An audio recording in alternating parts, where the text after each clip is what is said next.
আসসালামু আলাইকুম রহমতুল্লাহি ওয়া বারাকাতুহু। আজকে আমরা কোরআনের আয়াত এবং সহিহ হাদিস দিয়ে একটি সুন্দর আলোচনা জানব আমাদের ঈমান সম্পর্কে। এক্ষেত্রে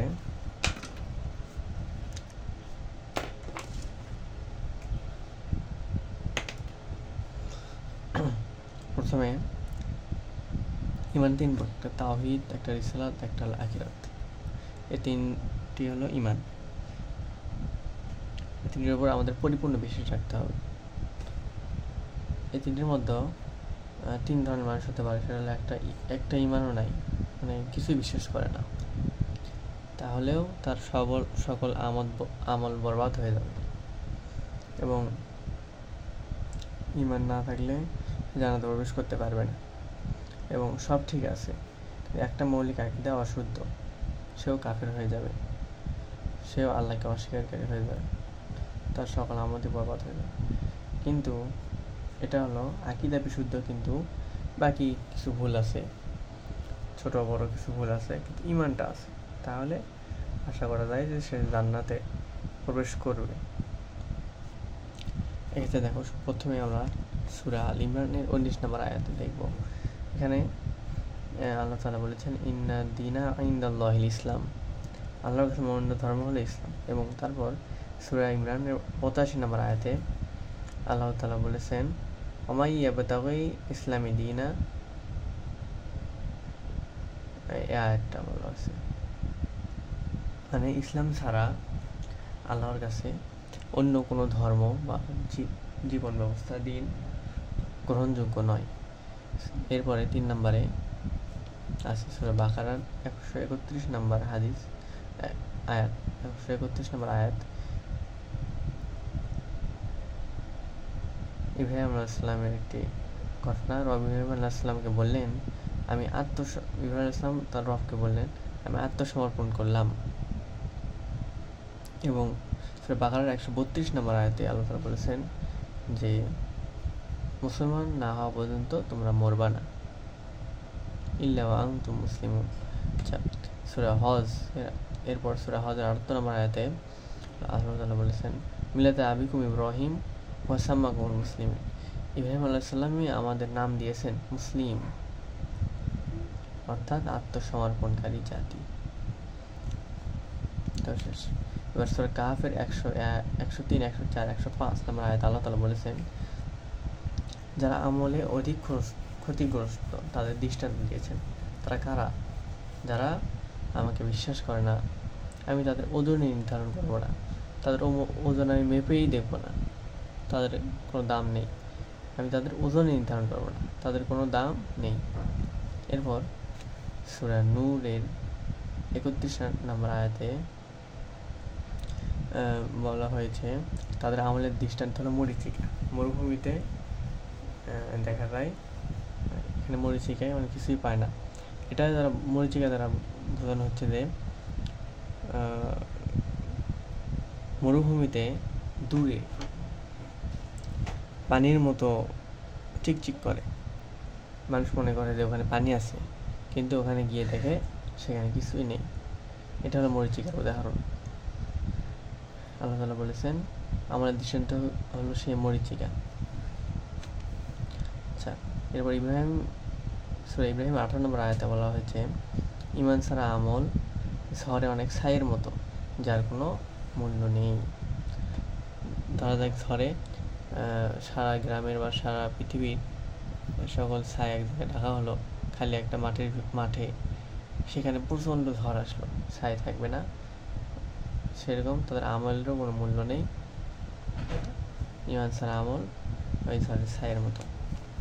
এরপর সূরা আল ইমরান 91 নম্বর আয়াত আল্লাহ তাআলা বলেছেন, তারা যদি মুক্তিপণ হিসেবে কিয়ামতের দিন, যাদের ঈমান নেই, আমাকে বিশ্বাস করেন, তারা মুক্তিপণ হিসেবে যদি পুরো পৃথিবীর সমপরিমাণ স্বর্ণ আমাকে মুক্তিপণ হিসাবে দেয়, আল্লাহ আমাকে ক্ষমা করে দেন, আমি তো বুঝিনি, আমি অনেক সম্পদ ছেলেছিলাম, কিন্তু আপনাকে বিশ্বাস করিনি, আমি সেই পুরো পৃথিবীর পরিমাণ সোনা নিয়ে এসে আপনাকে দিলাম, আমাকে ক্ষমা করে দেন। কিন্তু কিছুতেই তারা এই স্বর্ণ মানে এটা গ্রহণ করা হবে না, দিলেও এটা গ্রহণ করা হবে না। তার সূরা ফুরকান 23 নম্বর আয়াত, যারা ঈমান ছাড়া ভালো কাজ করে তাদের আমল বিকৃত ধূলিকণা দেখা যাবে। এখানে বিকৃত ধূলিকণা কথাটি ইম্পর্টেন্ট। বিকৃত ধূলিকণা মানে সারা পৃথিবীতে আমরা এটা ঘরেই দেখতে পারবো, পুরো ঘরে ধূলিকণা ঘুরে বেড়ায়। আমরা দেখতে পাই যারা টিনের ঘরে থাকি তারা উপর থেকে এক প্রকার আলো বের হয়, সেখানে আলোর মধ্যে ধূলিকণা ঘোরে। সূর্যের আলো আসলে বা লাইট দিলে আমরা ধূলিকণাগুলো দেখতে পাই, কিন্তু পুরো ঘরে এই ধূলিকণা ঘরে, কিন্তু দেখা যায় না। তার আমল ওই ধূলিকণার মতো, দেখা যাবে না, গ্রহণ করা হবে না। এটা তো আমরা দেখলাম। এরপর সূরা বাকারাতে আমরা প্রথমেই কোরআন যখন খুলি আল্লাহ তাআলা বলে দিয়েছেন যে লা রাইবা ফি, কোনো সন্দেহ নেই।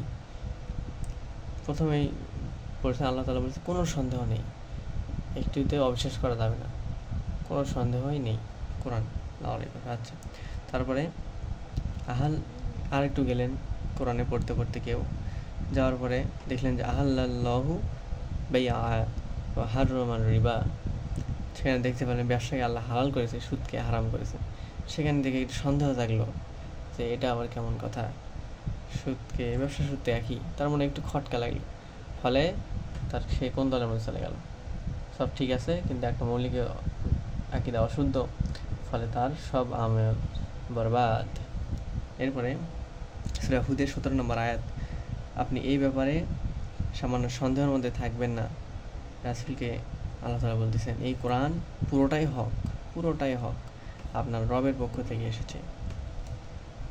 এরপরে সহিহ বুখারী 1237 নম্বর হাদিসটা একটু বড়, সেটা সাহাবী আবু যর গিফারি রাদিয়াল্লাহু তাআলা আনহু হাঁটতেছেন রাস্তা দিয়ে,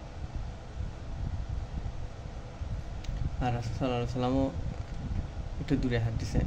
তো আবু যর রাদিয়াল্লাহু তাআলা আনহু দেখলেন রাসূল সাল্লাল্লাহু আলাইহি ওয়াসাল্লাম একটু দূরে একা একা হাঁটতেছেন। তো তিনি তার কাছে যাওয়া ভালো মনে করলেন না, এই জন্য গেলেন না, কারণ একাই থাকতে দেওয়া উচিত, যেহেতু একাই হাঁটতেছেন। তারপরে রাসূল তাকে ডাক দিলেন, তিনি রাসূল সাল্লাল্লাহু আলাইহি ওয়াসাল্লামের কাছে আসলেন এবং বললেন, রাসূল সাল্লাল্লাহু আলাইহি ওয়াসাল্লাম তাকে বললেন যে আবু যর, সম্পদশালীরা কিয়ামতে সওয়াবে খুব কম হবে, কিন্তু হ্যাঁ দুনিয়াতে যে সম্পদশালী এবং দান করেছে, চতুর্দিকে সে দান করেছে, আল্লাহর সন্তুষ্টিতে অর্থ খরচ করেছে, তারা দুনিয়াতেও সম্পদশালী, আখিরাতে প্রচুর সওয়াবের অধিকারী হবে। সুবহানাল্লাহ। এরপরে আবু যরকে বললেন থামো, এবং এখানে আমি না আসা পর্যন্ত তোমার নড়া নিষেধ। তারপরে একটি বিকট আওয়াজ হলো, আওয়াজটা গুরুত্বপূর্ণ, বিকট আওয়াজ হলো।